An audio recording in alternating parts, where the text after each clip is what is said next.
도시의 소음이 완전히 사라지는 데는 꼬박 4시간이 걸렸다.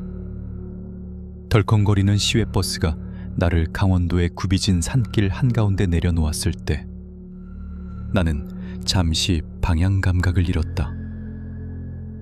거대한 산맥이 병풍처럼 사방을 둘러쌌고 7월의 습한 공기는 폐부 깊숙이 스며들며 낯선 풀과 흙의 냄새를 실어날랐다. 내 눈앞에는 은솔밸리 프리미엄 리조트라는 거창한 이름이 적힌 임시 표지판만이 이곳이 문명의 끝자락이 아님을 증명하고 있었다. 서연이 맞지?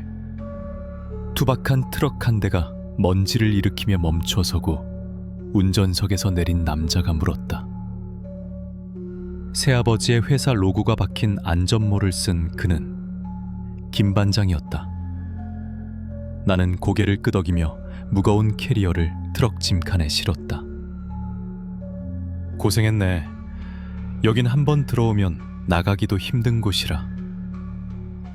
김 반장은 씩 웃으며 말했다. 그 웃음에는 외지인에 대한 약간의 경계심과 동정이 섞여 있었다.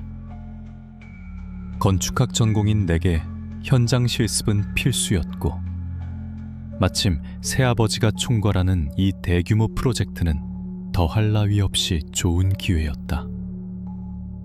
적어도 서류상으로는 그랬다. 트럭이 비포장도로를 따라 골짜기 안쪽으로 깊숙이 들어가자 이질적인 풍경이 펼쳐졌다. 수백 년은 좋게 되었을 법한 원시림의 심장을 도려낸 자리에 회색 콘크리트 골조들이 흉물스럽게 솟아있었다. 하늘을 찌를 듯한 타워 크레인과 굴착기의 굉음이 산의 정적을 무참히 깨부수고 있었다. 이곳은 자연과 인간의 힘이 위태롭게 충돌하는 최전선이었다. 내 숙소는 그 아수라장의 가장자리에 있었다. 공사장 인부들을 위해 지어진 임시 숙소 건물들과 조금 떨어진 곳. 산빛 아래 위태롭게 자리 잡은 낡은 목조 관리사였다. 그곳에는 내 외할아버지가 살고 계셨다.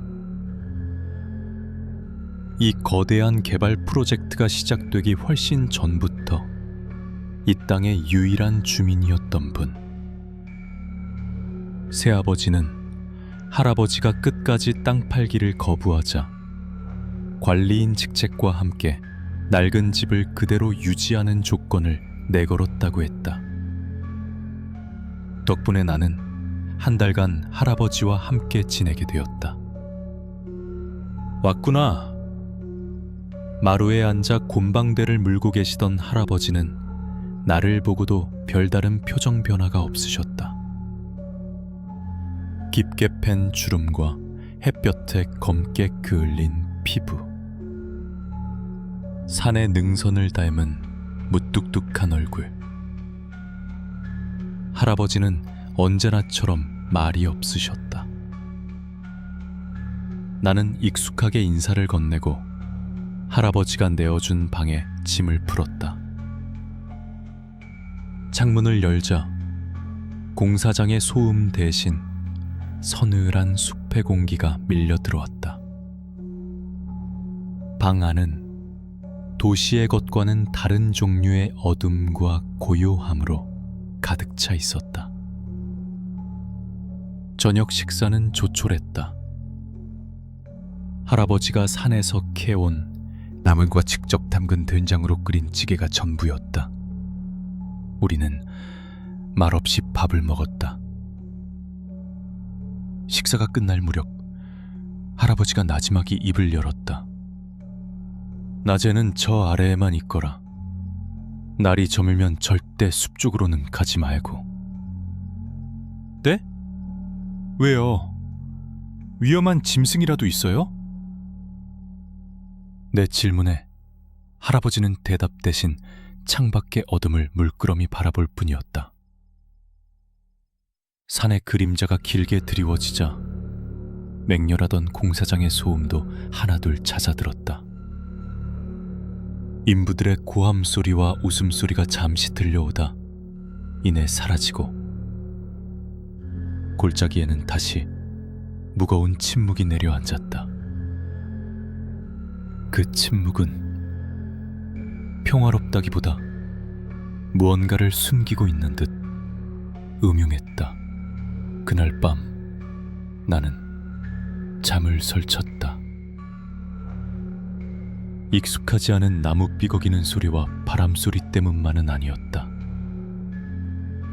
창문 너머 칠흑 같은 어둠에 잠긴 숲이 마치 거대한 생물처럼 느껴졌다. 수많은 눈들이 나를, 그리고 저 회색 건물들을 지켜보고 있는 것만 같았다. 다음 날부터 나의 실습 생활이 시작되었다.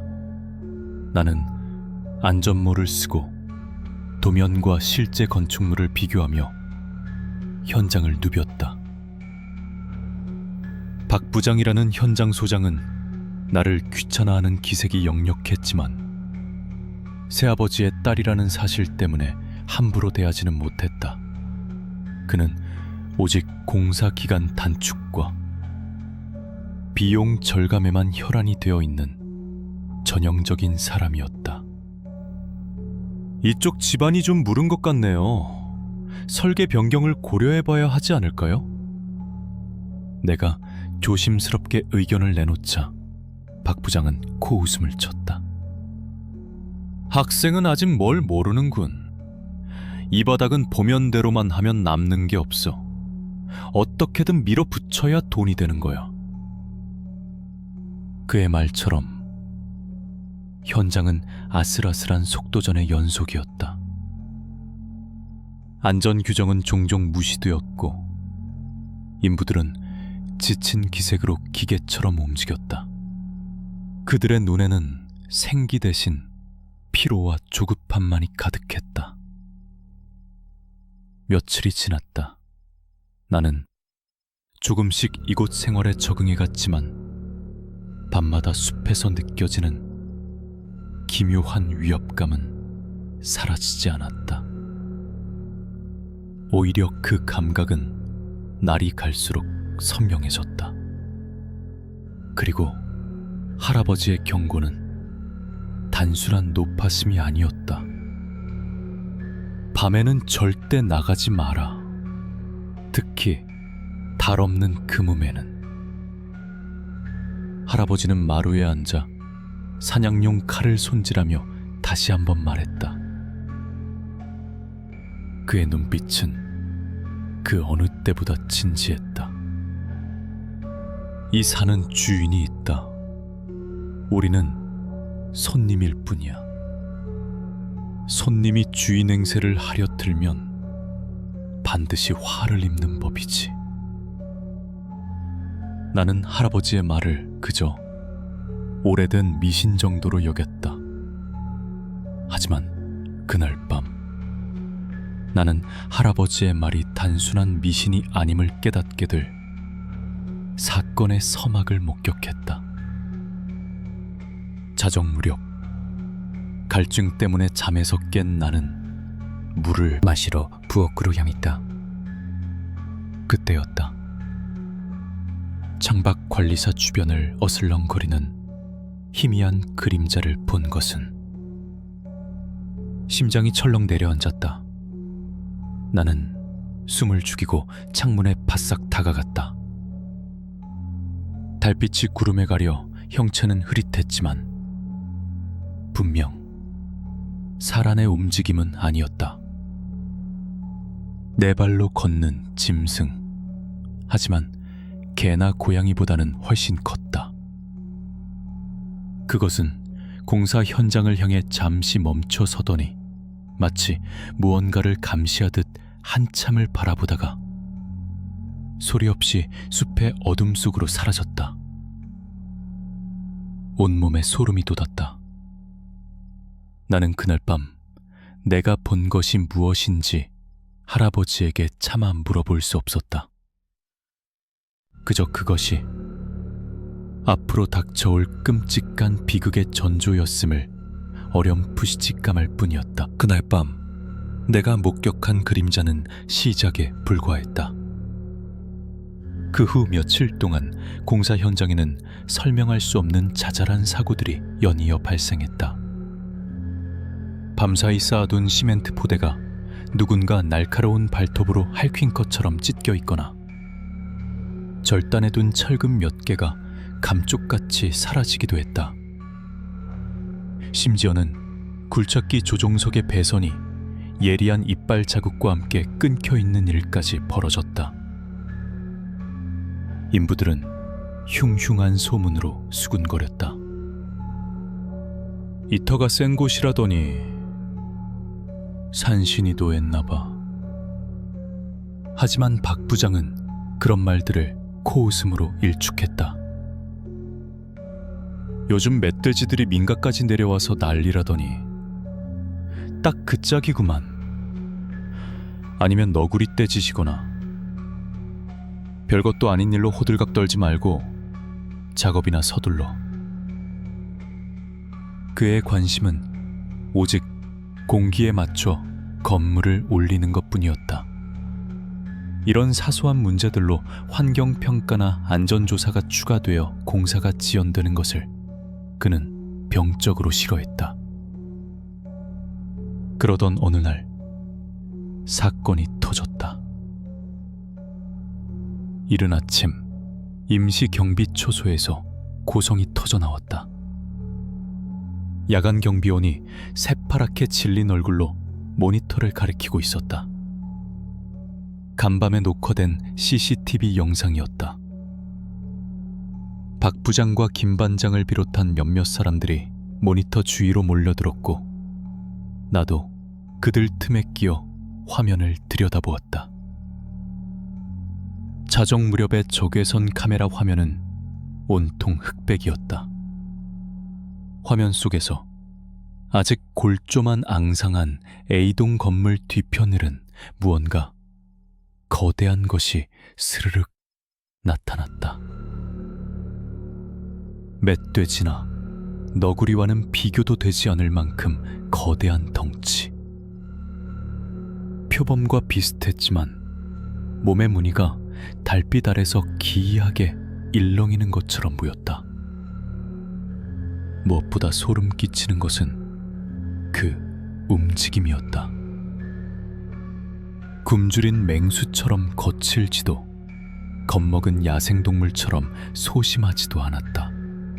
마치 자신의 영토를 순찰하는 주인처럼 여유롭고 위험 있는 걸음걸이였다. 녀석은 잠시 멈춰 서서 카메라를 정면으로 응시했다. 어둠 속에서 두 눈이 섬광처럼 번뜩였다. 그 짧은 순간 나는 그 눈빛에서 단순한 짐승의 본능이 아닌 차가운 지성을 읽었다. 영상을 본 인부들의 얼굴이 하얗게 굳었다. 한국에서 표범이 사라진 지 수십 년이 지났다. 저것이 정말 표범이라면 이건 단순한 해프닝이 아니라 국가적인 사건이 될 수도 있었다. 공사는 즉시 중단될 것이고 이 은솔밸리 프로젝트 자체가 무산될 수도 있었다. 박 부장의 얼굴이 굳어졌다. 그는 잠시 무언가를 골똘히 생각하더니 이내 결심한 듯 입을 열었다. 이 영상 외부로 절대 유출되면 안 돼. 다들 입단속 단단히 해. 그리고 그날 오후 박 부장은 김 반장을 포함한 행동대장 벽인 인부 몇 명을 컨테이너 사무실로 은밀히 불러들였다. 나는 서류를 제출하러 갔다가 우연히 그들의 대화를 엿듣게 되었다. 저놈 때문에 신문에 나고 공사 중단되면 우리 다 길바닥에 나앉는 거야. 환경단체 놈들 몰려오기 전에 우리가 먼저 조용히 처리해야 돼. 박 부장의 목소리는 낮고 단호했다. 그는 테이블 위에 두툼한 현금 봉투를 올려놓았다. 이건 착수금이야. 성공하면 이거의 5배를 더 주지. 덫을 놓든 총을 구하든 방법은 묻지 않겠어. 흔적도 없이 깔끔하게 해치우기만 해. 김 반장과 인부들의 눈빛이 탐욕으로 번들거렸다. 그들에게 산의 주인이나 멸종 위기종 따위는 중요하지 않았다. 눈앞의 돈이 그들의 유일한 신이었다. 그 소문은 날개라도 달린 듯 좁은 공사판에 삽시간에 퍼졌다. 그리고 그날 저녁, 마루에 앉아 쉬고 계시던 할아버지의 귀에까지 들어갔다. 할아버지가 그 사실을 어떻게 아셨는지는 모른다. 하지만 할아버지의 얼굴은 순식간에 굳어졌다. 평생 그렇게 분노하고 다급해하는 모습은 처음 보았다. 할아버지는 자리를 박차고 일어나 곧장 박 부장의 컨테이너 사무실로 향했다. 나도 불안한 마음에 그 뒤를 따랐다. 당장 그만두시오. 할아버지의 고함에 사무실 안의 모든 시선이 집중되었다. 그건 그냥 짐승이 아니란 말이오. 이 산의 주인이시다. 옛날부터 이 산을 지켜온 분이란 말이야. 박 부장은 할아버지를 귀찮다는 듯 혹은 미친 노인 취급하는 듯한 표정으로 쳐다봤다. 어르신, 시대가 어느 때인데 아직도 그런 호랑이 담배 먹던 시절 이야기를 하십니까? 저놈 때문에 우리 인부들 목숨이 위험할 수도 있는 상황입니다. 이건 안전을 위한 조치라고요. 안전? 돈 때문이겠지. 할아버지의 목소리가 벼락처럼 터져나왔다. 주인을 헤아려 들면 반드시 재앙이 닥칠 게야. 당신들뿐만 아니라 이 골짜기에 있는 모두가 끔찍한 화를 입게 될 거라고. 할아버지의 눈빛은 절박했지만 돈에 눈이 먼 그들의 귀에는 닿지 않았다. 오히려 그들은 할아버지를 비웃으며 밖으로 밀어냈다. 나는 힘없이 밀려나는 할아버지를 부축했다. 돌아오는 길, 할아버지는 아무 말도 하지 않았다. 그저 어둠이 내려앉는 산 정상을 향해 깊은 한숨을 내쉴 뿐이었다. 그 한숨 속에는 체념과 함께 곧 닥쳐올 끔찍한 미래에 대한 두려움이 짙게 배어 있었다. 그날 밤, 김 반장을 비롯한 몇몇 인부들이 사냥 도구를 챙겨 어둠 속으로 사라지는 것을 나는 보았다. 그들의 얼굴에는 긴장감 대신 잔혹한 미소가 걸려 있었다. 나는 불안감에 휩싸여 잠을 이룰 수 없었다. 창밖의 숲은 그 어느 때보다 깊고 어두운 침괴에 잠겨 있었다. 마치 폭풍 전야처럼 밤은 깊고 골짜기는 인공적인 불빛과 자연의 어둠이 위태롭게 뒤섞여 있었다. 나는 뜬 눈으로 밤을 새우다시피 했다. 새벽녘이 가까워질 무렵 멀리서 들려오는 인부들의 환호성과 트럭 엔진 소리에 심장이 쿵 하고 내려앉았다. 올 것이 오고야만 한 것이다. 나는 서둘러 옷을 꿰어 입고 밖으로 나갔다. 할아버지 역시 어느새 옷을 챙겨 입고 어두운 표정으로 마당에 서 계셨다. 우리는 말없이 공사장 중앙 공터를 향해 걸었다. 그곳에는 이미 수십 명의 인부들이 잠을 쫓으며 모여들어 있었다. 김 반장이 몰고 온 1톤 트럭의 헤드라이트가 공터를 대낮처럼 환하게 비추고 있었다. 트럭 짐칸 위 축 늘어진 채 던져진 것은 밤사이 내가 그토록 마주치지 않기를 바랐던 존재였다. 아름다운 얼룩무늬를 가진 안표범. 녀석은 이미 숨이 끊어져 있었지만 그 눈은 마치 살아있는 것처럼 공허하게 밤하늘을 향해 있었다. 녀석의 몸 곳곳에는 올무에 긁힌 상처와 둔기에 맞은 듯한 끔찍한 흔적들이 가득했다. 그리고 그 옆 작은 철창 안에는 새끼 2마리가 갇혀 있었다. 어미를 잃은 공포와 낯선 환경에 대한 불안감으로 녀석들은 서로의 몸에 머리를 비비며 애처롭게 울부짖고 있었다. 그 울음소리는 날카로운 비명처럼 새벽 공기를 갈랐다. 그 광경을 본 순간 옆에 서 있던 할아버지의 입에서 나지막한 신음이 터져나왔다. 할아버지의 시선은 죽은 어미 표범의 이마 한쪽에 고정되어 있었다.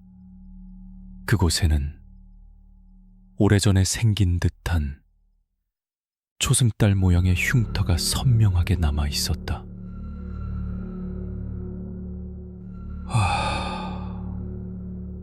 안 돼.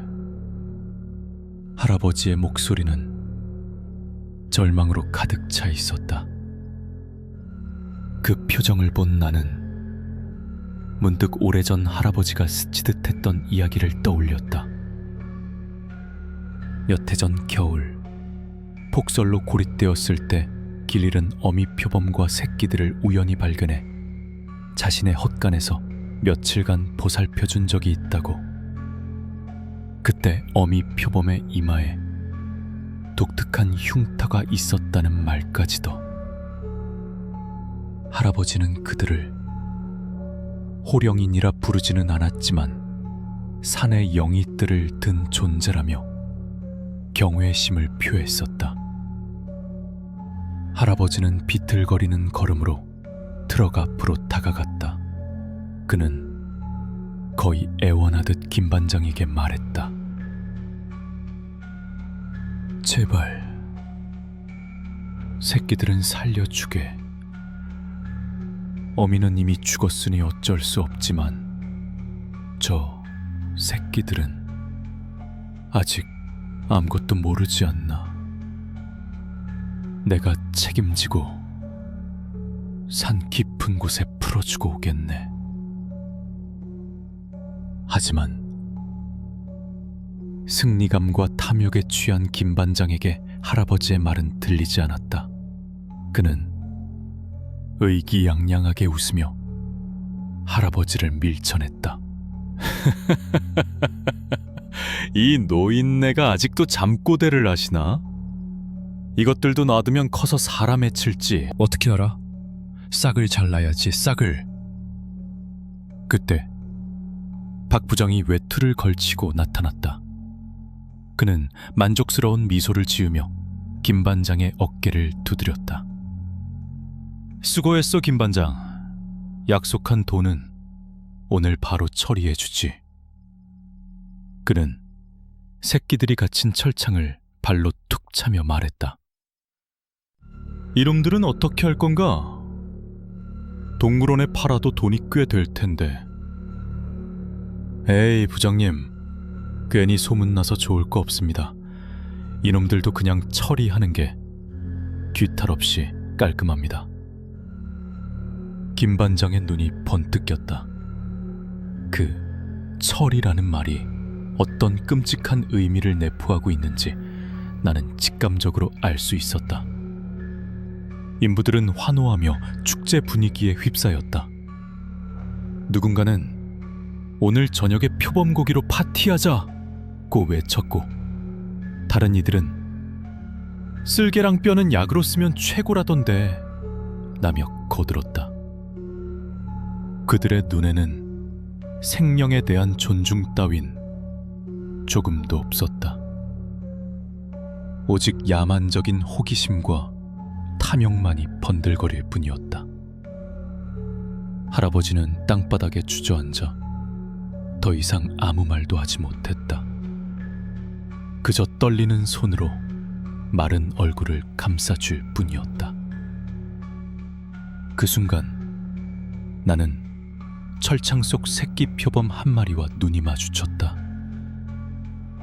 녀석의 파란 눈동자에는 공포와 함께 이해할 수 없는 깊은 슬픔과 원망이 담겨 있었다. 마치 인간의 언어로 내게 묻는 것 같았다. 왜? 도대체 왜 우리에게 이러는 거야? 그리고 곧 상상조차 하기 싫었던 끔찍한 일이 벌어졌다.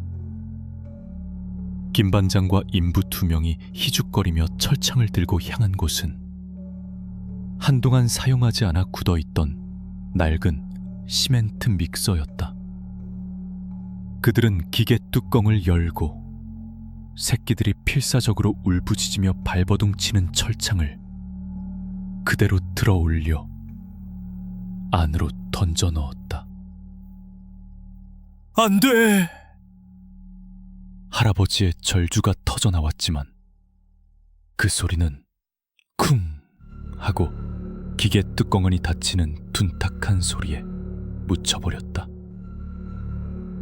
기계 안에서 새끼들의 마지막 비명이 희미하게 들려왔다.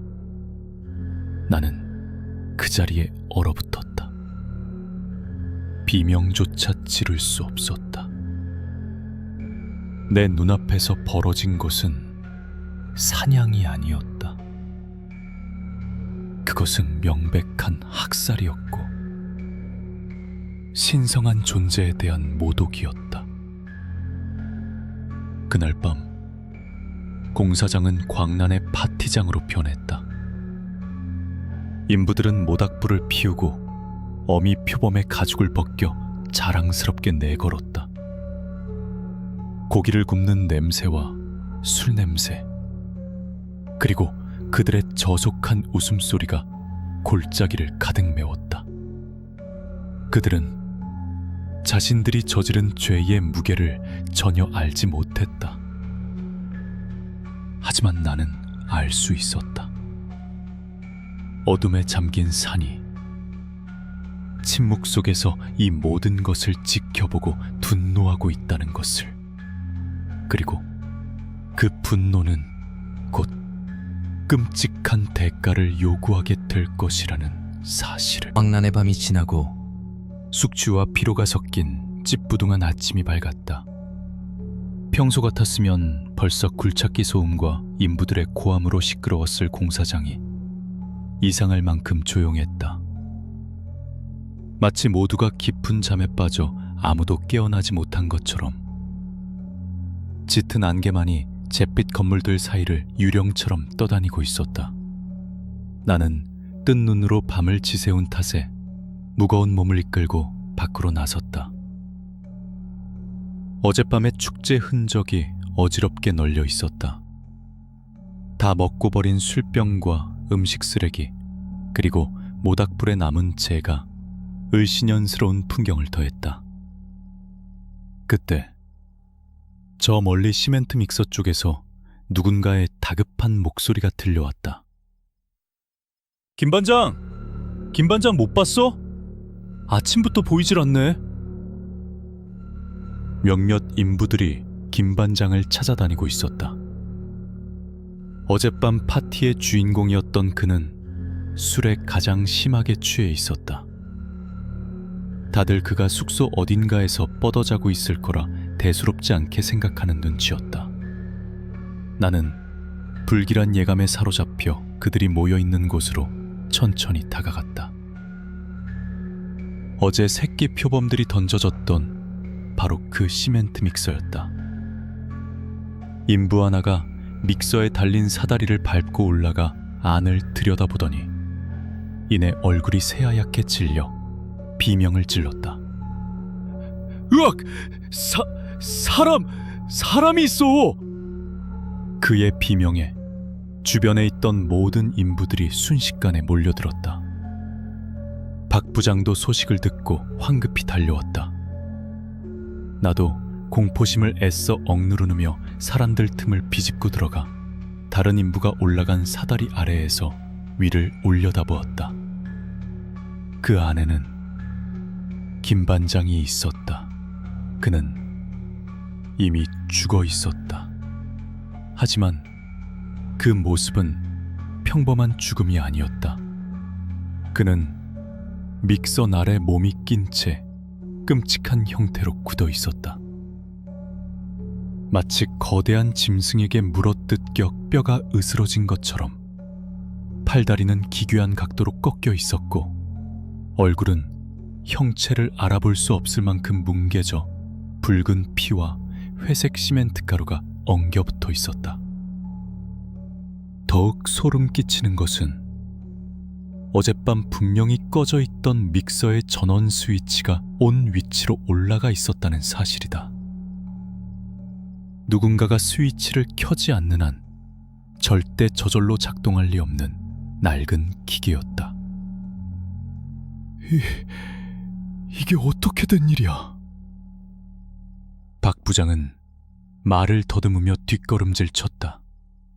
인부들은 충격과 공포에 휩싸여 움성거렸다. 어젯밤에 술 취해서 올라갔다가 발을 헛디던 거 아닐까? 아니, 그래도 그렇지. 어떻게 기계가 저절로 돌아가? 귀신이 고칼 노릇이네.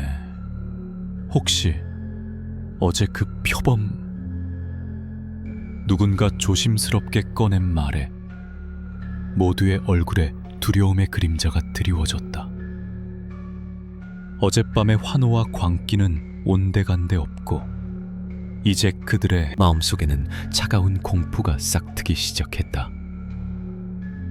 경찰에 신고해야 한다는 의견이 나왔지만 박 부장은 결사적으로 막았다. 안 돼.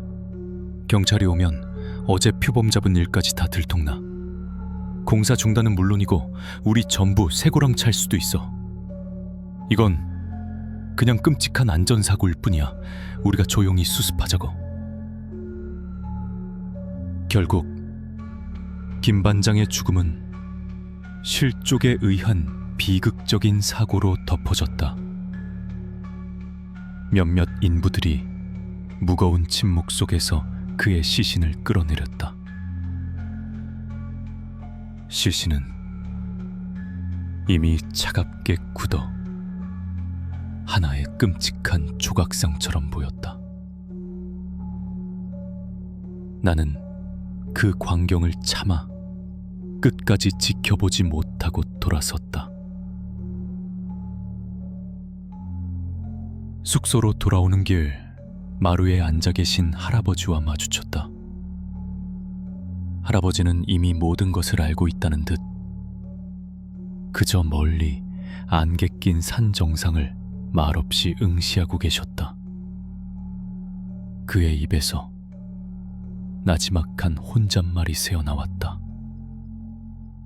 이제 시작일 뿐이다. 그날 이후 공사장의 분위기는 완전히 달라졌다. 사람들의 얼굴에서는 웃음기가 사라졌고 서로를 의심하며 불안한 눈빛을 교환했다. 밤이 되면 아무도 숙소 밖으로 나오려 하지 않았다. 그리고 기이한 현상들은 계속되었다.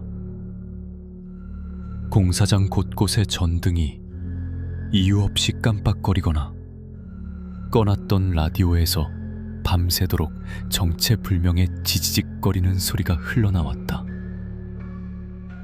마치 이 골짜기 전체의 전자기기들이 동시에 미쳐버린 것 같았다. 사람들은 김반장의 원혼이 떠도는 것이라며 수군댔다. 하지만 나는, 그리고 할아버지는 알고 있었다. 이것은 죽은 자의 원혼이 벌이는 짓이 아니었다. 이것은 살아남은 자의 분노이자 이제 막 시작된 끔찍한 복수의 서곡이라는 것을. 이 골짜기는 더 이상 인간들의 일터가 아니었다. 거대한 분노에 잠식된 살아있는 무덤으로 변해가고 있었다. 김반장의 죽음이 끔찍한 사고로 처리된 지 이틀이 지났다. 박 부장은 흉흉해진 인심을 다잡고 공사를 재개하려 애썼지만 현장의 분위기는 좀처럼 나아지지 않았다. 인부들은 작은 소리에도 소스라치게 놀랐고 해가 지기 무섭게 숙소로 들어가 문을 걸어 잠갔다. 골짜기는 거대한 공포에 잠식당하고 있었다. 결국 박 부장은 외부와 연락을 취하기로 결정했다. 하지만 산사태라도 난 것인지 며칠 전부터 휴대폰 전파가 전혀 잡히지 않았다. 유선 전화마저 불통이었다. 그는 마지못해 인부 2명을 지목했다. 어제 표범 사냥에는 가담하지 않았지만 평소 운전을 곧잘 하던 젊은 인부들이었다. 자네들 둘이 트럭 몰고 산 아래 읍내까지 내려가서 본사에 상황 보고하고 경찰에도 연락 좀 하게. 이건 단순 사고가 아닌 것 같으니 제대로 조사가 필요하다고 말이야. 박 부장의 목소리에는 초조함이 역력했다. 그는 사태를 더 이상 자신의 선에서 통제할 수 없음을 인정한 것이다. 두 인부는 마지못해 고개를 끄덕이고는 불안한 얼굴로 트럭에 올라탔다. 트럭은 위태로운 비포장 산길을 따라 천천히 시야에서 사라졌다. 하지만 그들이 돌아오는 일은 없었다. 반나절이 지나고 해가 저물도록 트럭은 돌아오지 않았다. 연락할 방법도 없었다. 사람들의 불안감은 극에 달했다. 바로 그때 중앙관리실에서 누군가의 비명이 터져나왔다. 현장 곳곳에 설치된 CCTV를 통합 관리하는 곳이었다. 나를 포함한 몇몇 사람들이 소리를 듣고 관리실로 달려갔다. 모니터 앞에 서 있던 경비원이 손가락을 떨며 화면 하나를 가리키고 있었다. 그것은 산길 초입에 설치된 카메라가 보내오는 영상이었다. 화면 속에는 읍내로 내려갔던 트럭이 처참하게 찌그러진 채 낭떠러지 아래에 처박혀 있었다. 마치 거대한 힘이 위에서 짓누르기라도 한 것처럼 차체는 종이장처럼 구겨져 있었다. 사고 현장 주변에는 아무도 없었다.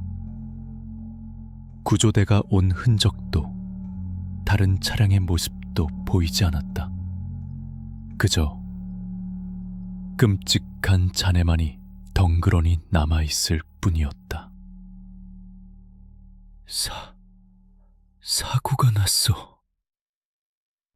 누군가 절망적으로 외쳤다. 이제 우리는 이 산골짜기에 완전히 고립되었다. 외부로 나갈 방법도, 도움을 청할 방법도 모두 사라져버렸다. 공포는 전염병처럼 빠르게 퍼져나갔다. 그날 밤 나는 잠을 이룰 수 없었다. 할아버지는 평소처럼 마루에 앉아 어둠을 응시하고 계셨지만 그 침묵은 그 어느 때보다 무겁게 느껴졌다. 나는 왠지 모를 불안감에 이끌려 아무도 없는 중앙관리실로 향했다. 수십 개의 모니터가 어둠 속에서 푸른 빛을 발하며 현장 곳곳을 무감각하게 비추고 있었다. 나는 무의식적으로 녹화된 영상들을 되돌려보기 시작했다. 김 반장이 죽던 날 밤의 영상, 트럭이 출발하던 영상. 특별한 것은 없었다. 그러다 문득 어젯밤 자정 무렵의 영상에서 기이한 점을 발견했다. 아직 완공되지 않은 시동 주차장 구역을 비추는 카메라였다. 화면 구석에서 희미한 형체가 나타났다. 김 반장이었다. 숨이 멎는 것 같았다.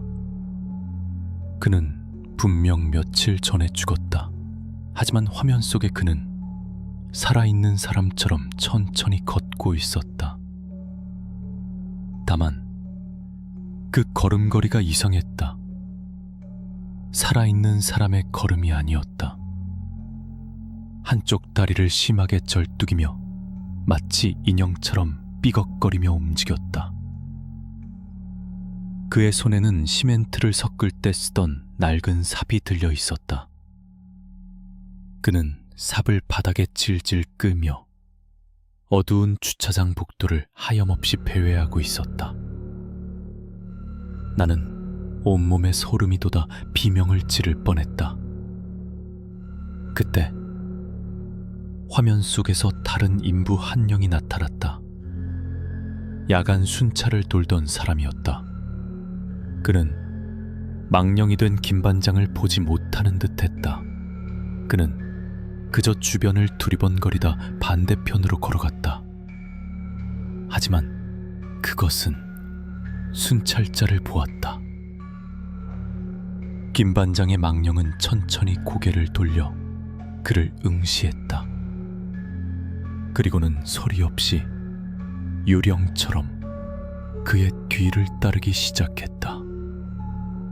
순찰자는 아무것도 눈치채지 못한 채 깊은 어둠 속으로 걸어 들어갔다.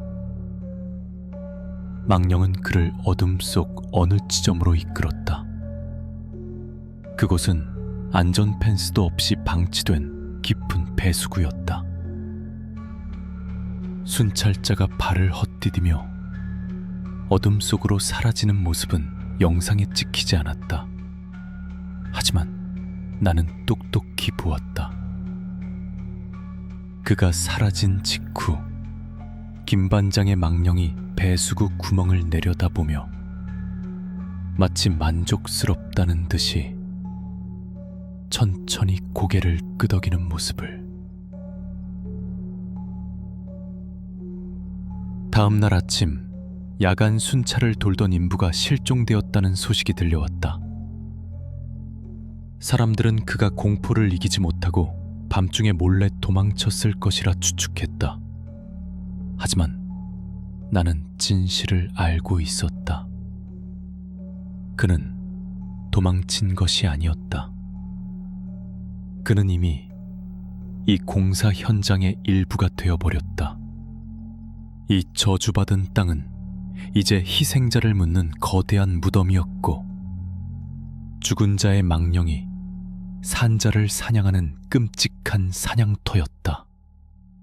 그리고 이 모든 것은 아직 시작에 불과했다. 실종 사건 이후 공사 현장은 사실상 마비 상태에 빠졌다. 아무도 선뜻 작업을 시작하려 하지 않았고 인부들은 삼삼오오 모여 불안에 떨며 수군거릴 뿐이었다. 박 부장의 통제력은 완전히 상실되었다. 그 역시 창백하게 질린 얼굴로 컨테이너 사무실에 틀어박혀 담배만 태우고 있었다. 그리고 그날 오후 하늘이 갑자기 어두워지기 시작했다. 마치 거대한 먹구름이 작정이라도 한 듯 골짜기 위로 몰려들었다. 예고도 없던 폭우였다. 굵은 빗방울이 쇠 파이프와 콘크리트 바닥을 때리며 장송곡처럼 울려 퍼졌다. 젠장, 하늘까지 우릴 버리는군. 박 부장이 절망적으로 외쳤다. 그의 외침이 끝나기 무섭게 산 중턱에서부터 우르르릉 하는 굉음이 들려왔다. 땅이 미세하게 진동했다. 겁에 질린 인부 하나가 비명을 질렀다. 산사태다! 골짜기로 들어오는 유일한 비포장 도로가 있던 방향이었다. 거대한 흙더미와 바위, 뽑혀나온 나무들이 폭포처럼 쏟아져 내리며 길을 완전히 집어삼켰다. 이제 우리는 물리적으로도 완벽하게 고립되었다. 빠져나갈 길도 구조대가 들어올 길도 모두 사라졌다. 은솔밸리는 거대한 자연의 감옥이 되어버렸다. 비는 그칠 줄 모르고 쏟아졌다. 밤이 되자 고립된 자들의 공포는 극에 달했다. 바로 그때였다. 기이한 현상이 시작된 곳은 삐 하는 날카로운 소음과 함께 현장 전체에 설치된 방송용 스피커가 일제히 켜졌다. 원래는 작업 지시나 공지사항을 전달하는 용도였다. 어둠과 빗소리 속에서 스피커에서 누군가의 목소리가 흘러나왔다. 인부 여러분, 야식 시간입니다. 식당으로 모여주세요. 오늘 메뉴는 특별히 준비한 고기입니다. 그것은 김 반장의 목소리였다. 생전에 걸걸한 목소리와 똑같았지만 어딘가 기계음처럼 차갑고 감정이 없었다. 인부들은 비명을 지르며 숙소의 문을 걸어 잠갔다. 어떤 미치광이가 벌이는 짓이라기엔 그 목소리는 너무나도 기괴하고 비현실적이었다. 나는 할아버지의 관리사에서 창밖을 내다보며 공포에 떨었다. 할아버지는 이미 모든 것을 예견했다는 듯 묵묵묵히 창문이란 창문은 모두 판자로 덧대어 막고 있었다. 할아버지, 이게 대체 이제 사냥이 시작된 게야. 할아버지는 망치를 내려놓으며 나지막이 말했다. 그의 눈은 어둠 속에서도 형형하게 빛나고 있었다. 놈들은 육체만 죽이는 게 아니야. 정신을 먼저 파괴하지. 공포로 미치게 만들어서 스스로 무덤으로 걸어 들어가게 만드는 게 놈들의 방식이다. 스피커의 방송은 계속되었다. 이번에는 어미 표범을 잡는 데 가담했던 다른 인부의 목소리가 흘러나왔다. 아, 고기 맛이 정말 좋구나. 다들 뭐해? 어서 와서 같이 먹자. 그 목소리의 주인은 바로 옆 숙소에서 이불을 뒤집어 쓴 채 사시나무 떨듯 떨고 있었다. 그는 자신의 목소리가 현장 전체에 울려 퍼지는 것을 들으며 거의 실신할 지경에 이르렀다. 공포는 사람들을 미치게 만들었다. 어젯밤 표범고기 파티에 참여했던 인부들부터 이상 증세를 보이기 시작했다. 한 명은 갑자기 고기를 더 줘! 라고 외치며 자신의 팔을 물어뜯기 시작했고, 다른 한 명은 표범이 온다! 고 소리 지르며 창문을 깨고 빗속으로 뛰쳐나갔다가 어둠 속으로 사라졌다. 비명과 울음소리가 빗소리에 섞여 아비규환을 이루었다. 그때 할아버지는 나를 잡아 끌고 관리사의 가장 안쪽 방으로 데려갔다. 그리고는 낡은 공구함에서 절단기를 꺼내 벽에 연결된 두꺼비 집의 전선을 망설임 없이 끊어버렸다. 치직하는 소리와 함께 방 안의 모든 불이 꺼지고 완벽한 어둠이 찾아왔다. 할아버지는 내 손을 꽉 잡았다. 소리 내지 마라. 숨도 조용히 쉬어. 이제부터 우리는 없는 사람이다. 밖에서는 여전히 죽은 자들의 목소리가 산자들을 유혹하고 있었다. 살려달라는 비명과 정체불명의 웃음소리가 뒤섞여 골짜기를 채웠다.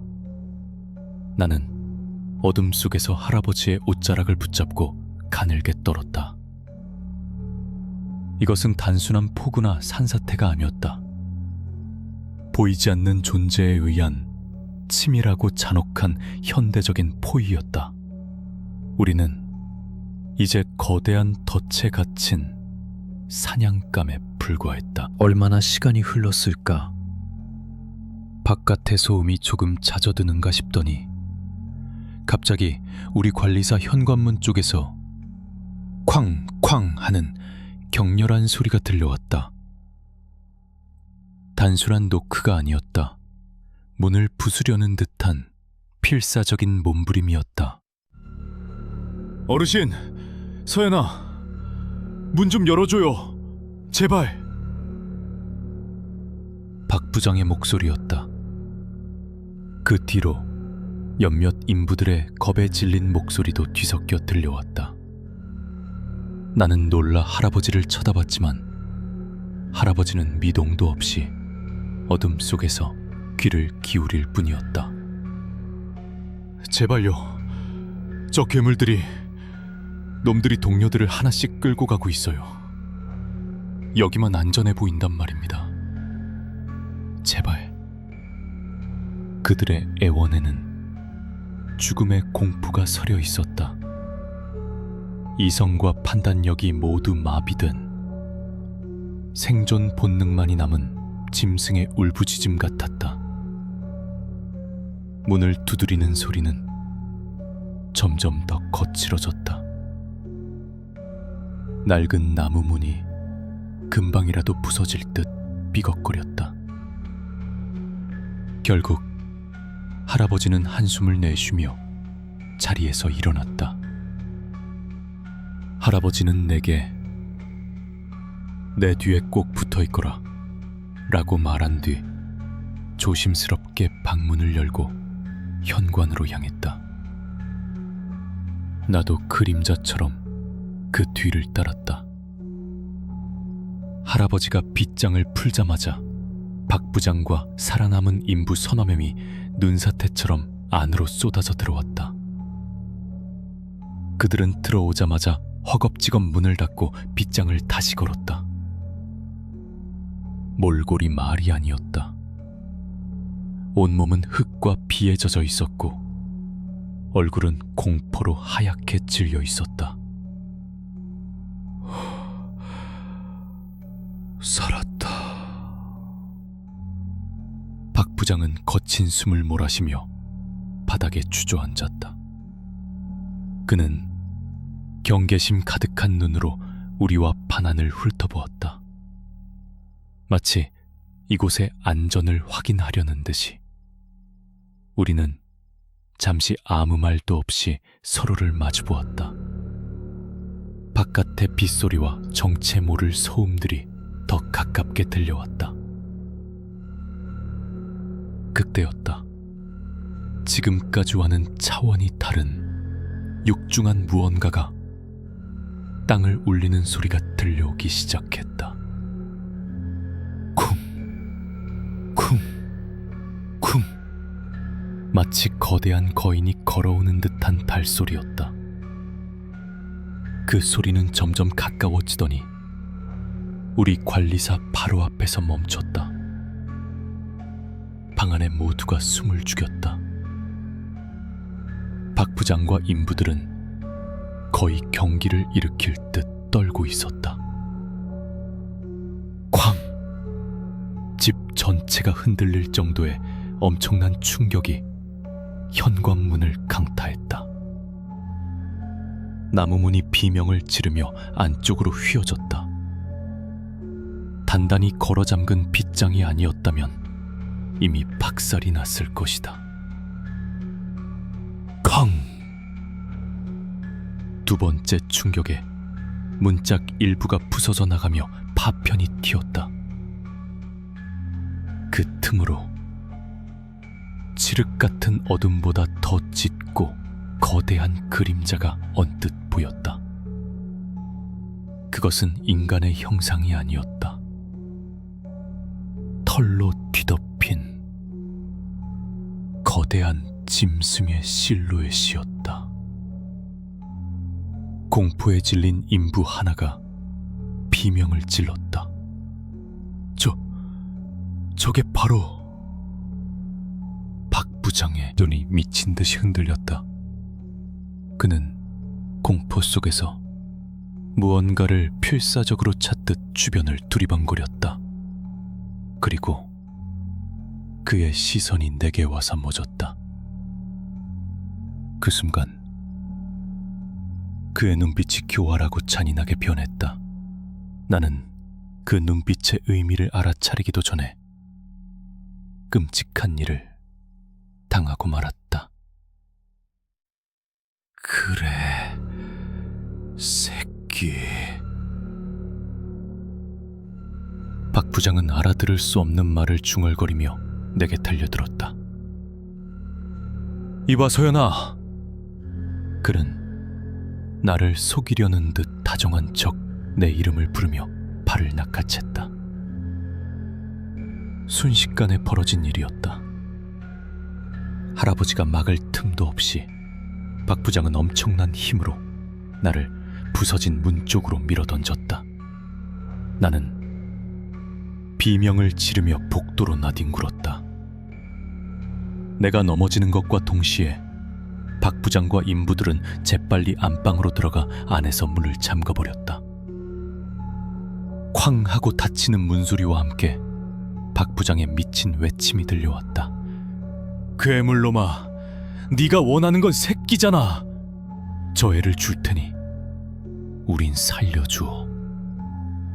나는 차가운 복도 바닥에 넘어진 채 얼어붙었다. 배신감과 공포로 온몸이 마비되는 것 같았다. 부서진 현관문 틈새로 거대한 그림자가 천천히 안으로 들어오고 있었다.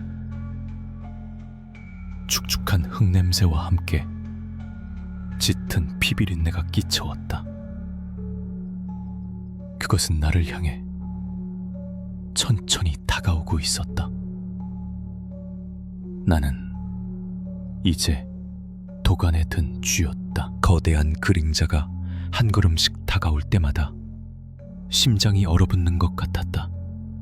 나는 비명조차 지르지 못하고 뒷걸음질 쳤다. 죽음의 공포가 온몸을 올감했다.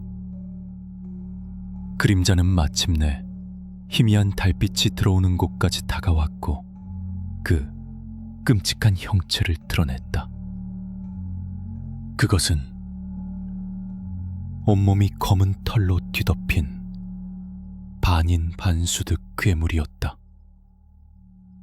인간처럼 두 발로 서 있었지만 머리는 둔노로 일그러진 표범의 형상이었고 손끝에는 시커멓고 날카로운 발톱이 돋아 있었다. 녀석의 붉게 충혈된 눈이 오직 나만을 향해 고정되어 있었다. 바로 그 순간 내가 괴물의 발톱에 찢겨나가기 직전이었다. 쾅!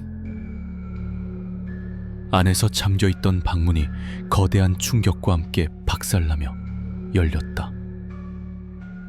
문을 부수고 뛰쳐나온 것은 할아버지였다. 하지만 그것은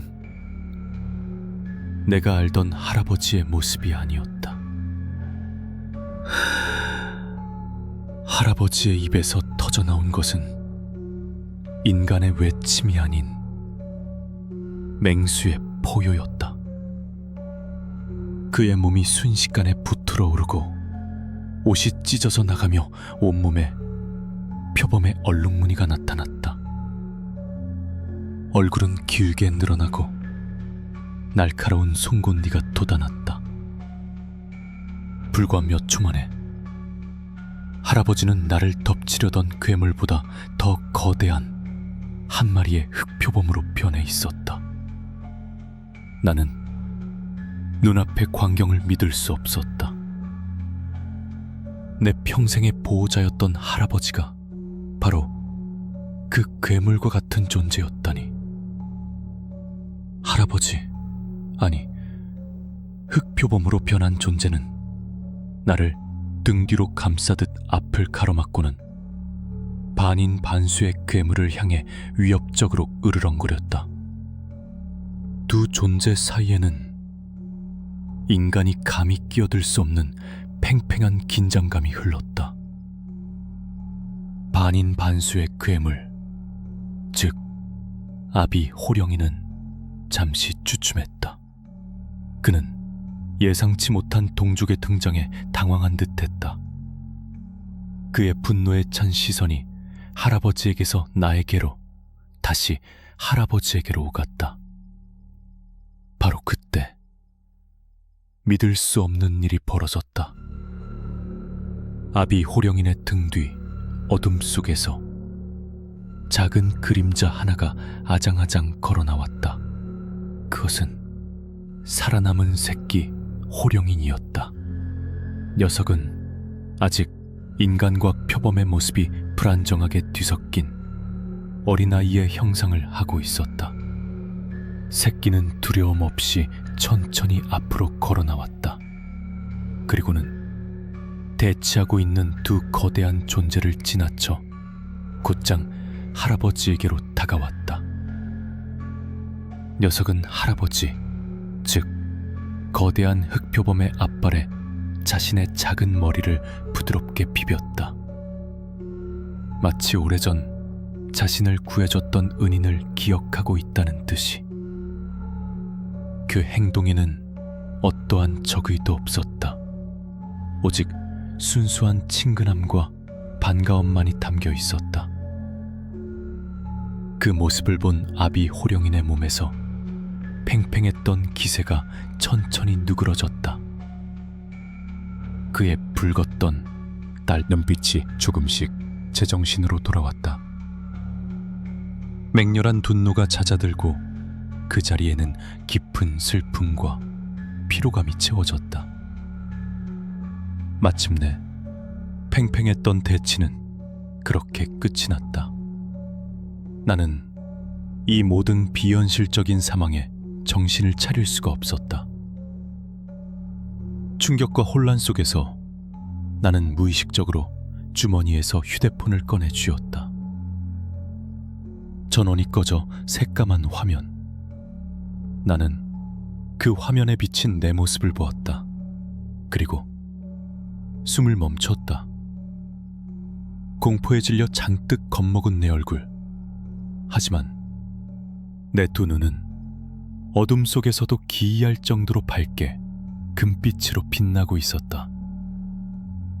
그것은 결코 인간의 눈빛이 아니었다. 어둠 속에서 빛을 발하는 맹수의 눈, 바로 호령인의 눈이었다. 그제야 모든 조각이 맞춰졌다. 할아버지가 왜 그토록 이 산을 떠나지 않았는지, 왜 나에게 밤의 숲을 경고했는지, 그리고 왜 내가 어릴 적부터 유난히 어둠 속에서 사물을 잘 보고 남들보다 월등한 신체 능력을 가졌었는지. 나 역시 그들과 같은 존재였던 것이다. 나의 피 속에도 이 저주받은 혹은 신성한 피가 흐르고 있었다. 그때 박살난 방문 뒤에서 박 부장이 공포에 질린 얼굴로 이 모든 광경을 훔쳐보고 있었다. 그는 자신의 손으로 괴물의 소굴에 괴물을 던져 넣은 셈이었다. 그는 비명을 지르며 반대편 창문을 깨고 빗속으로 도망쳤지만 그의 운명은 이미 정해져 있었다. 아비 호령이는 더 이상 그를 쫓지 않았다. 그는 그저 슬픈 눈으로 나를 한번 바라본 뒤 새끼의 손을 잡고 조용히 어둠 속으로 사라졌다. 할아버지는 천천히 다시 인간의 모습으로 돌아왔다. 찢어진 옷가지 사이로 드러난 그의 몸은 지쳐 보였다. 그는 아무 말 없이 자신의 정체를 알아버린 나를 그저 물끄러미 바라볼 뿐이었다. 폭풍우가 지나간 다음 날 아침, 언제 그랬냐는 듯 하늘은 거짓말처럼 맑았다. 하지만 은솔밸리에 내려앉은 풍경은 지옥 그 자체였다. 구조 헬리콥터의 프로펠러 소리가 고요한 골짜기를 가르며 울려 퍼졌다. 며칠간의 고립 끝에 마침내 세상과 연결된 것이다. 산 아래로 도망쳤던 인부 중 하나가 기적적으로 살아남아 신고한 덕분이었다. 구조대가 마주한 현장은 아비규환이었다. 곳곳에 인부들의 시신이 널려 있었다. 어떤 이는 짐승에게 물어뜯긴 듯 끔찍하게 훼손되어 있었고, 어떤 이는 공포에 질려 스스로 목숨을 끊은 듯한 모습이었다. 박 부장은 공사장 가장 높은 크레인에 목을 매단 채 발견되었다. 공식적인 수사 결과는 고립된 환경에서 발생한 산사태와 이에 따른 집단 히스테리 및 환각 증세로 인한 참사로 기록되었다. 누구도 호령인의 존재를 믿지 않았고 믿으려 하지도 않았다. 그 편이 모든 것을 설명하기에 훨씬 간편했기 때문이다. 살아남은 사람은 단 2명. 나와 할아버지뿐이었다. 우리는 구조대원들에게 발견되었을 때 관리사 마루에 넋이 나간 사람처럼 조용히 앉아 있었다. 우리는 쏟아지는 질문에 그저 아무것도 기억나지 않는다고 반복할 뿐이었다. 그 끔찍한 밤의 진실은 우리 둘만의 비밀로 남았다. 아니, 우리와 이 산의 비밀이었다. 며칠 뒤 우리는 짐을 챙겨 그 저주받은 골짜기를 떠났다. 할아버지는 평생 살아온 집을 뒤로 하고도 아무런 미련을 보이지 않았다. 우리는 버스를 타고 기차를 갈아타며 끝없이 더 깊은 산속으로 향했다. 어느 낯선 산길을 걷던 중 나는 마침내 할아버지에게 물었다. 할아버지, 그들은 사람들을 죽이려고 했던 걸까요? 할아버지는 걸음을 멈추고 나를 돌아보았다. 그의 깊은 눈에는 슬픔이 어려 있었다. 호령이는 본디 살생을 즐기지 않는다. 하지만 가족을 건드린 자는 절대 용서하지 않아. 그건 놈들의 법칙이고 이 산의 법칙이다. 할아버지는 말을 이었다. 놈들이 먹은 건 사람의 살점이 아니야. 그들의 공포심을 먹고 자란 거지. 가장 큰 복수는 육신을 죽이는 것이 아니라 영혼을 파괴하는 것이니까. 나는 더 이상 아무것도 묻지 않았다. 한참을 더 걸었을까, 우리는 나무들이 빽빽이 뒤틀어선 어느 분지에 도착했다. 그곳에는 오래된 통나무집 몇 채가 옹기종기 모여 있었다. 마치 세상과 단절된 그들만의 작은 마을 같았다. 우리가 마을 어귀에 들어서자 한 통나무집 문이 열리고 낯익은 얼굴이 걸어 나왔다. 그날 밤의 아비 호령인이었다. 이제는 평범한 중년 남성의 모습을 하고 있었지만 그의 눈빛만은 여전히 숲의 야생성을 담고 있었다. 그의 옆에는 살아남은 아이가 수줍게 서 있었다. 그는 우리를 향해 말없이 고개를 숙였다. 그것은 감사와 존중, 그리고 동족을 향한 환영의 인사였다. 할아버지가 마침내 내 어깨에 손을 얹고 나지막이 말했다. 우리가 사람을 잡아먹지는 않는다. 하지만 잊지 마라, 서연아. 우리는 결코 인간이 아니라는 것을. 그의 말을 끝으로 나는 내가 돌아가야 할 세상은 더 이상 저 아래의 도시가 아님을 깨달았다. 나의 자리는 바로 이곳. 인간의 탐욕이 닿지 않는 깊은 숲속이었다. 나는 이제 건축학도가 아닌 한 명의 호령인으로서 새로운 삶을 배워야 했다. 내 안에 잠든 또 다른 나를 받아들이고 이 산의 법칙에 따라 살아가는 법을. 저 멀리 내가 떠나온 은솔밸리의 흉물스러운 콘크리트 골조가 석양빛을 받아 희미하게 빛나고 있었다. 그것은 인간의 오만함이 남긴 거대한 묘비처럼 보였다. 그리고 나는 알 수 있었다. 언젠가 또 다른 탐욕이 이 숲의 경계를 침범한다면 그날의 비극은 반드시 되풀이될 것이라는 사실을.